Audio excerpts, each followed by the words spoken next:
L'essentiel de l'actualité dans ce journal. Bonjour à tous et soyez les bienvenus. Pour commencer, les titres. Les adieux de deux ambassadeurs en fin de mission en Côte d'Ivoire, la diplomate anglaise Joséphine Gold et l'ambassadeur du Brésil, Bruno Luis dos Santos, ont été reçus hier par le président de la République, Alassane Ouattara, au palais présidentiel dans la commune du Plateau. Célébration aujourd'hui de la journée internationale de la lutte contre la corruption. La Côte d'Ivoire soutient bien sûr ce combat. Dans ce journal, le message du président de la Haute Autorité pour la bonne gouvernance, Ngolo Coulibaly. Enfin, en République démocratique du Congo, la grosse altercation hier entre les pro-Tshisekedi et pro-Kabila à l'Assemblée nationale. L'actualité en Côte d'Ivoire, c'est le Conseil des ministres. Cette réunion se tient aujourd'hui au palais présidentiel dans la commune du Plateau. Rencontre présidée, bien sûr, par le chef de l'État, Alassane Ouattara. Plus de détails dans nos prochaines éditions. Autre activité du président de la République, Alassane Ouattara, cette audience accordée hier à l'ambassadeur de Grande-Bretagne en fin de mission en Côte d'Ivoire, Joséphine Gold, a fait ses adieux au chef de l'État ivoirien. Leurs entretiens se sont déroulés au palais présidentiel dans la commune du Plateau. Les détails, Viviane Haïm. Nommée en août 2016 comme ambassadrice de la Grande-Bretagne, Joséphine Gold, après 4 ans et demi passés en Côte d'Ivoire, est venue faire ses adieux ce mardi 8 décembre au président de la République Alassane Ouattara au palais présidentiel. La diplomate britannique se réjouit de son bilan à la tête de la représentation diplomatique de son pays. On a parlé de la dernière visite du président en Grande-Bretagne et les projets économiques que nous avons ensemble. Le président était venu en Grande-Bretagne en janvier pour un sommet sur l'investissement en Afrique.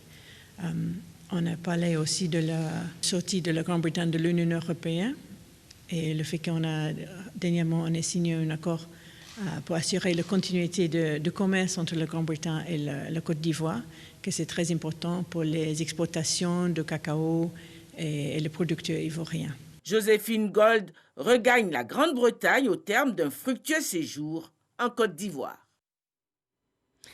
Fin de mission en Côte d'Ivoire également pour l'ambassadeur du Brésil. Bruno Luis dos Santos a fait ses adieux hier au président de la République Alassane Ouattara. Les deux hommes se sont entretenus au palais présidentiel dans la commune du Plateau. Retrouvons Viviane Haïm. C'est le 24 mars 2017 que Bruno Luis dos Santos Cobuccio, ambassadeur du Brésil, avait présenté ses lettres de créance au président de la République Alassane Ouattara au palais présidentiel d'Abidjan. Ce mardi 8 décembre, il est venu faire ses adieux au chef de l'État ivoirien après 4 ans de mission en Côte d'Ivoire. Une mission satisfaisante à bien des égards, selon le diplomate brésilien. On a réussi ces 4 ans à faire avancer plusieurs dossiers des relations bilatérales. Quand je suis arrivé ici, il y avait un embargo au Brésil pour les exportations de cacao de la Côte d'Ivoire. On a réussi à résoudre ce problème. On a connu aussi une diversification des exportations de la Côte d'Ivoire vers le Brésil. Maintenant, nous importons pas seulement du cacao, mais nous importons de noix de cajou, de caoutchouc et d'autres produits ivoiriens. Des exportations brésiliennes aussi ont connu un saut qualitatif considérable avec l'exportation d'autobus, de Scania Marco Polo. Et voilà, c'est un bilan très, très favorable. On a reçu 3 visites du ministre d'État des Affaires étrangères du Brésil ici. Enfin, je suis très content, très, très fier du travail accompli. Je remercie beaucoup les autorités ivoiriennes qui ont été toujours très, très sympathiques, très aimables avec moi et avec le Brésil. Je remercie beaucoup aussi le peuple ivoirien qui a d'une énorme sympathie. C'est un peuple frère, avec qui on partage beaucoup de points. De dire au président Ouattara que le Brésil, c'est un pays africain en Amérique latine.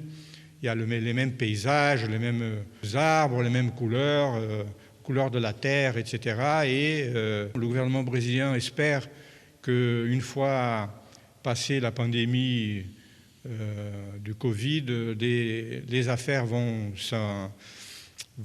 s'accroître, les relations vont se développer, parce que c'est le destin de nos pays. Bruno Luis dos Santos Cobuccio, qui regagne ainsi son pays, a été auparavant ambassadeur du Brésil au Gabon. Dans l'actualité nationale également, les activités du Premier ministre. Ahmed Bakayoko a échangé hier avec plusieurs personnalités. Il s'agit de Yvette Daoud, l'ambassadeur des Pays-Bas, Joséphine Gold, l'ambassadeur de Grande-Bretagne, Serge Ekwe, le président de la Banque ouest-africaine de développement, et Guillaume Herry, le président du club Abidjanville Durable. Les précisions dans ce reportage de Alexis Ouedraogo. Ce mardi à la primature, un agenda bien chargé pour le chef du gouvernement. Il est 15h, Ahmed Bakayoko reçoit le club Abidjanville Durable.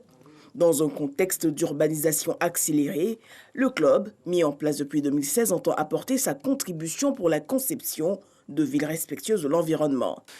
L'idée de ce club, c'est de mettre à disposition donc, toutes les capacités, donc l'expertise, l'expérience des membres du club au service de la Côte d'Ivoire pour construire ensemble des projets innovants au service de la ville durable. 15h30, place à la BOAD. La Banque ouest-africaine de développement a un nouveau patron depuis le mois d'août dernier. Serge Ekwe est venu réaffirmer la volonté de l'institution de soutenir le bon développement en cours dans le pays. La République de Côte d'Ivoire vient d'émettre un bond qui a été extrêmement performant. Je comprends que le book a atteint 5 milliards pour une demande initiale d'1 milliard. La confiance est là, les chiffres parlent d'eux-mêmes. Le Premier ministre m'a fait part de la préoccupation de la République de Côte d'Ivoire pour faire en sorte que la BOAD prenne véritablement en compte le poids de la République et de la Côte d'Ivoire au sein de la zone et que ce poids se reflète aussi dans les transactions, les projets que nous menons. Nous avons également travaillé sur la façon avec laquelle nous pouvions améliorer la gestion de notre bilan, l'augmentation de notre capital, la capacité de la banque à aller lever de la ressource, à mettre à disposition des États, que ce fût, et des pays, mais que ce fût dans le secteur privé ou dans le secteur public. Le chef du gouvernement a aussi accordé une audience à l'ambassadeur du Royaume des Pays-Bas en Côte d'Ivoire. Quelle est la situation des droits de l'homme en Côte d'Ivoire? Le Conseil national des droits de l'homme, le CNDH, a présenté hier aux députés de l'Assemblée nationale son rapport d'activité au titre de l'année 2019. Le point, Moussa Konaté. La participation des femmes dans les sphères de décision, l'accès à la santé et à l'éducation, la sécurité et la protection sociale, les violences subies par la gente féminine. Quelques thématiques contenues dans le rapport annuel 2019 sur l'état des droits de l'homme en Côte d'Ivoire, présenté à l'hémicycle par la présidente du Conseil national des droits de l'homme. Au titre de la liberté d'expression, le rapport 2019 du CNDH note avec regret la résurgence des violences verbales à l'incitation à la haine entre divers acteurs politiques, ainsi que la publication de données à caractère personnel sans aucune autorisation préalable via les réseaux sociaux. Ces agissements portent atteinte à l'ordre public et tendent à fragiliser la cohésion sociale et la paix sociale. Relativement à la liberté d'association, de réunion et de manifestation, le CNDH a observé sur la période 2019 plusieurs mouvements sociaux qui ont perturbé le bon fonctionnement de certains services, occasionnant ainsi les attentes à certains droits, tels que le droit à la santé, le droit à l'éducation de qualité, le droit à la propriété, la liberté d'aller et de venir. Un exposé suivi d'échanges qui a permis aux députés de comprendre les actions menées par l'institution de défense des droits de l'homme. Le Conseil nous a fourni beaucoup d'informations qui permettront effectivement à la représentation nationale de jouer son rôle de contrôleurs de l'action gouvernementale. Les parlementaires à amplifier leur collaboration, leur coopération avec l'institution en charge des droits de l'homme et surtout s'impliquer dans la mise en œuvre des recommandations contenues dans ce rapport. La présentation du rapport annuel sur l'état des droits de l'homme en Côte d'Ivoire est conforme à la loi portant création, organisation et fonctionnement du Conseil national des droits de l'homme. Le rapport annuel 2019 a donc été officiellement remis à l'Assemblée nationale. Mercredi 9 décembre 2020, c'est aujourd'hui la journée internationale de lutte contre la corruption. Ce fléau touche malheureusement tous les pays du monde. En Côte d'Ivoire, le président de la Haute Autorité pour la bonne gouvernance a fait une déclaration. Ngolo Coulibaly est au micro de Sidonie Davila. Le 9 décembre est une journée qui met en évidence l'importance de lutter contre la corruption. Ce phénomène complexe touche tous les pays. La Côte d'Ivoire n'est pas épargnée, elle est aussi engagée dans cette lutte. Tout en comptant avec l'avènement de la pandémie à coronavirus, les Nations Unies ont choisi comme thème « Rétablir avec intégrité ». L'objectif visé par le choix du thème est d'attirer l'attention des gouvernants du monde entier, mais aussi de tous les autres acteurs de la lutte contre la Covid-19 sur la nécessité de mener leurs activités avec responsabilité et intégrité. En ce qui concerne notre pays, sur instruction du président de la République, son Excellence Alassane Ouattara, le gouvernement a pris des mesures appropriées qui ont contribué au succès de la gestion de la pandémie. Parmi ces mesures dont se félicite la Haute Autorité pour la bonne gouvernance, la création de fonds spéciaux avec une gestion supervisée par des cabinets internationaux d'audit.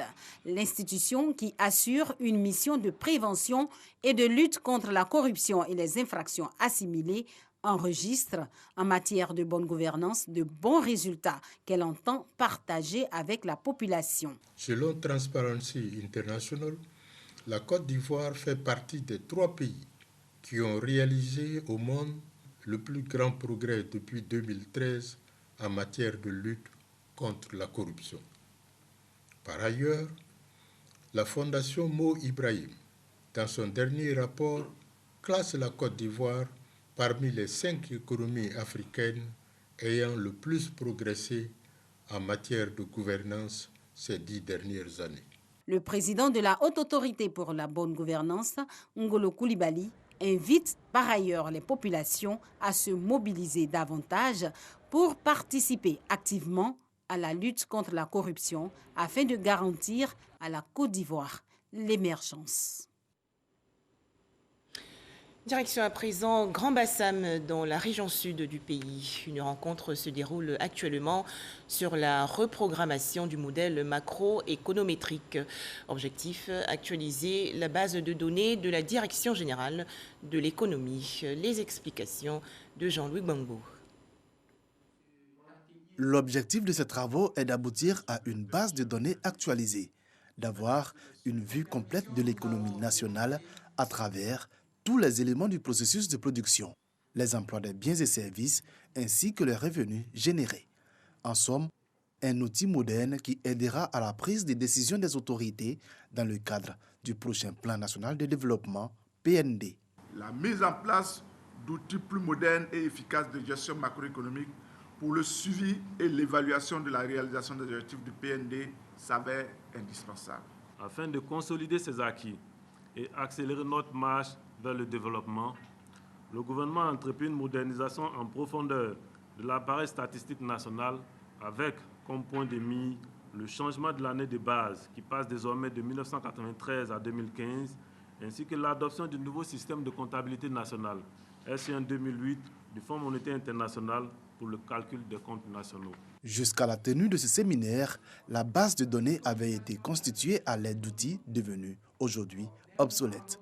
L'actualisation de cette base de données se fera donc selon un nouveau cadre, le système de comptabilité nationale 2008.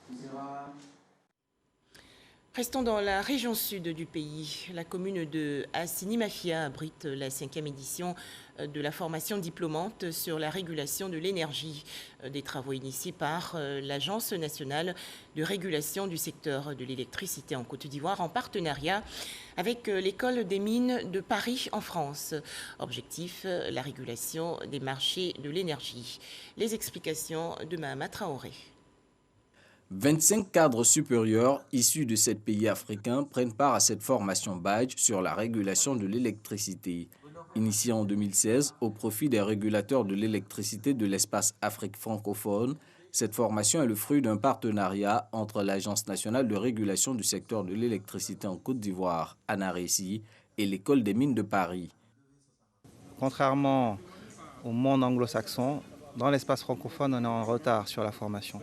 Avant cette formation, il n'existait pas de formation en français destinée aux cadres africains pour les accompagner dans la libéralisation du secteur de l'électricité. En tant que cadre dans une agence de régulation, cette formation permet d'adresser avec beaucoup plus de pertinence des questions concernant la tarification, la surveillance du marché et toutes les compétences émergentes d'un régulateur, notamment les questions relatives aux énergies renouvelables, aux zones non connectées. L'enjeu de cette 5e édition sera de renforcer les compétences des auditeurs sur l'ouverture à la concurrence du secteur de l'électricité dans les pays africains. L'objectif, c'est de faire comprendre à nos cadres, à nos collaborateurs, comment et quels sont les instruments qu'on met en place pour qu'il y ait une concurrence efficace. Cette concurrence ne doit pas être au détriment des consommateurs. C'est une concurrence qui doit permettre de développer le secteur et permettre aussi aux consommateurs de profiter de ce développement. Le volume horaire global des enseignements est de 180 heures étalées sur 6 semaines. Dès 2021, les cours se poursuivront en France et s'achèveront au mois d'octobre par une série de soutenances des auditeurs. Zouaounien, dans la région ouest du pays, le chantier école de Gloleux a été inauguré récemment par le ministre des Mines et de la Géologie, Jean-Claude Kouassi. La construction de ce chantier école vise la formation qualifiante des jeunes et la lutte contre l'orpaillage clandestin. Pour en parler, Ève Boué. Le chantier école de la petite mine de Gloleux dans le département de Zouaounien est inauguré par le ministre des Mines et de la Géologie, Jean-Claude Kouassi, en compagnie du ministre de l'Artisanat, Konaté Sidiki. Pour cette première promotion, ce sont 30 impétrants qui, durant 4 mois, seront formés pour être des artisans miniers modernes et modèles. C'est un métier qui m'a plu d'abord. Et on voit que l'exploitation clandestine, sincèrement, détruit. Et quand c'est comme ça, il y a plus de sécurité, il y a de l'ordre. Diplômé de mine et géologie, cette opportunité est bienvenue pour moi en tant que jeune d'apprendre le métier de minier et me permettre aussi de m'installer à mon propre compte demain.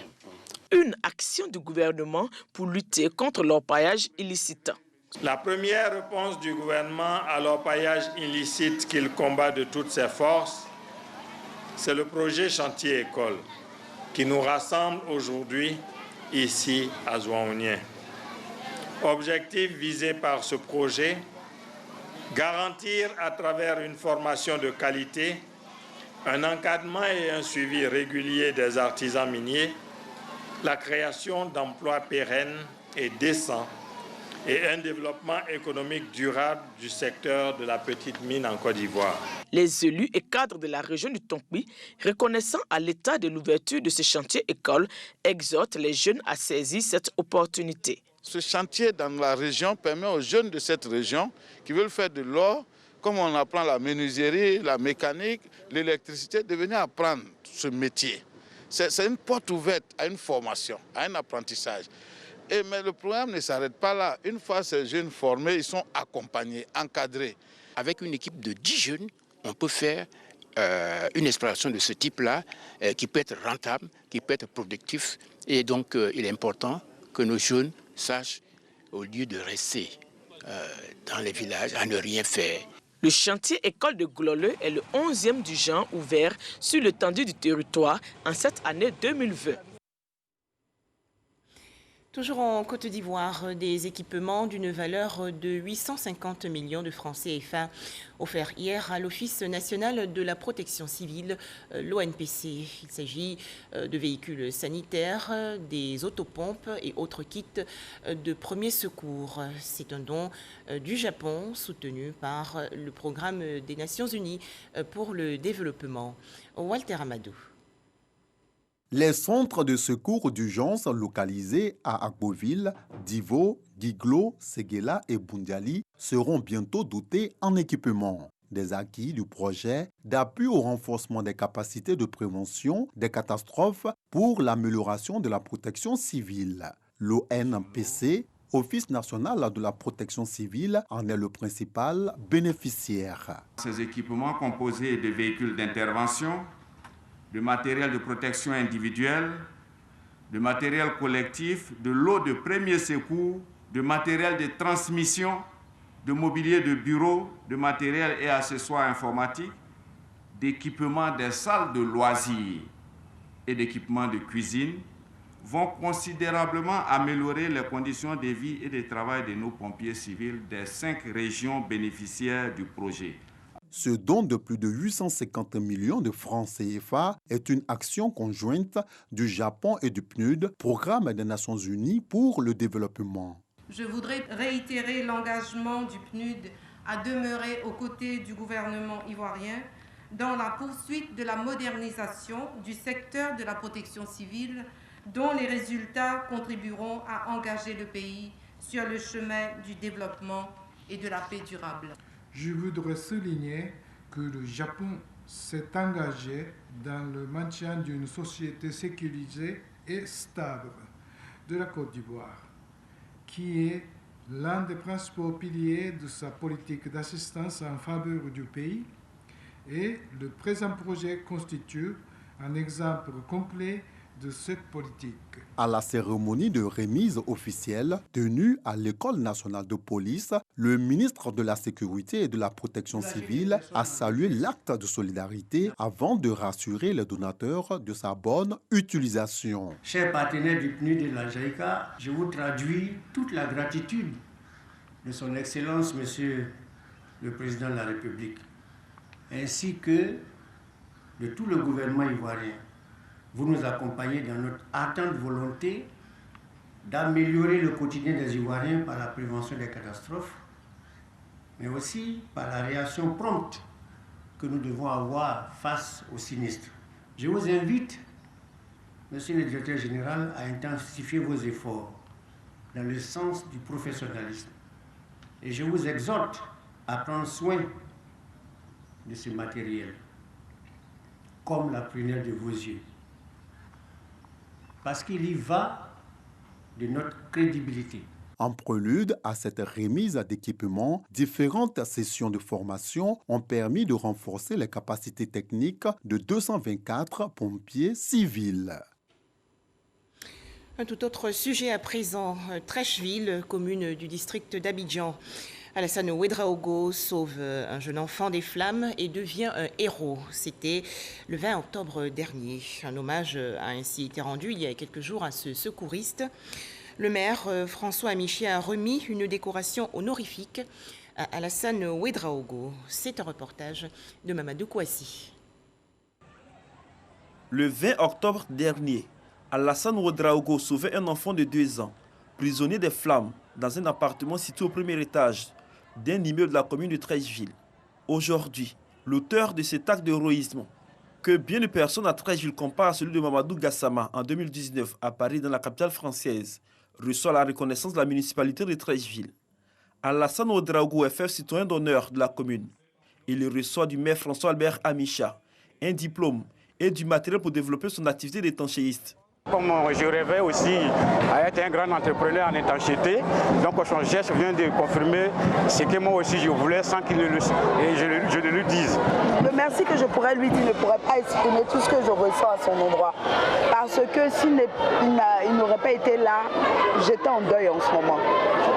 Mais vraiment merci, que Dieu le bénisse. Le maire de Treichville, fier de son administré, a saisi l'occasion pour exhorter la population de sa commune à la citoyenneté et au civisme, afin de participer à la construction d'une société saine.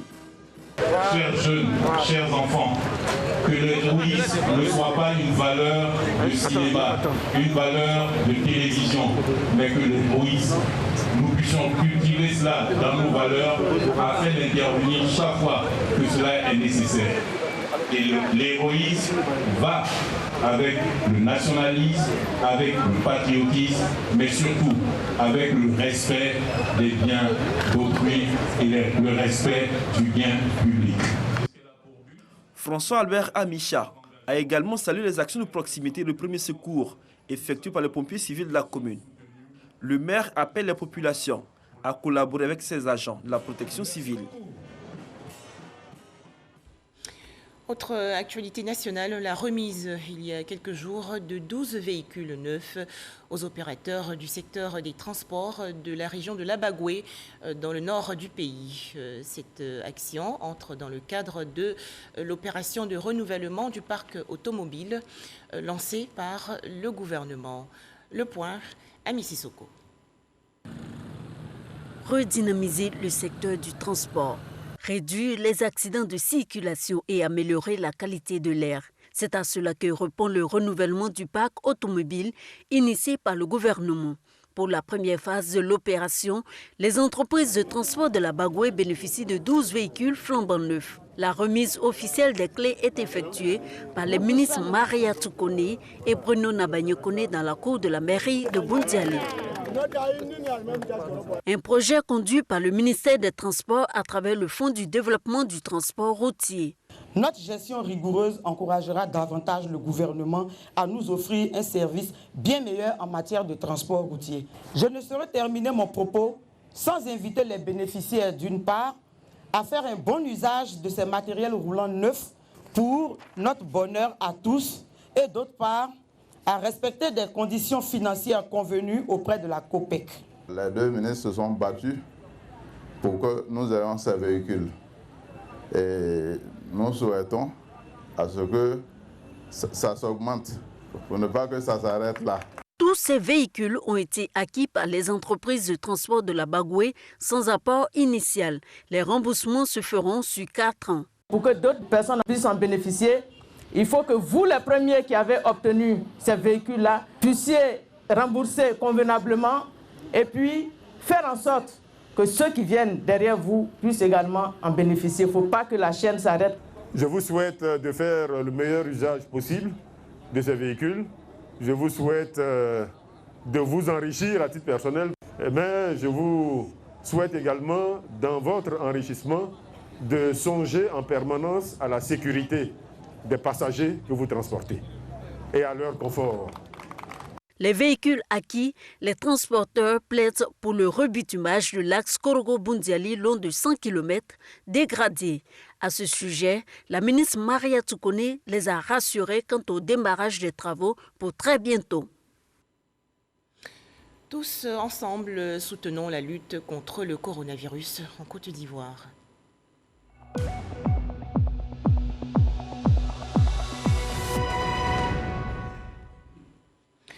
Six nouveaux cas de maladie à coronavirus ont été enregistrés hier en Côte d'Ivoire par le ministère de la Santé et de l'Hygiène publique. Le bilan ivoirien est actuellement de 21 513 cas confirmés de coronavirus, 21 161 personnes guéries, 132 décès et 220 cas actifs.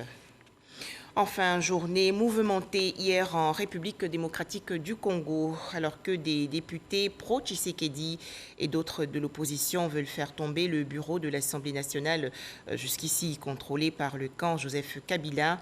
Des heurts entre militants des deux clans ont éclaté dans l'enceinte du Parlement à Kinshasa, la capitale. À noter que la tension est retombée dans la soirée. Merci de nous avoir suivis. D'autres informations sur notre site rti.ci.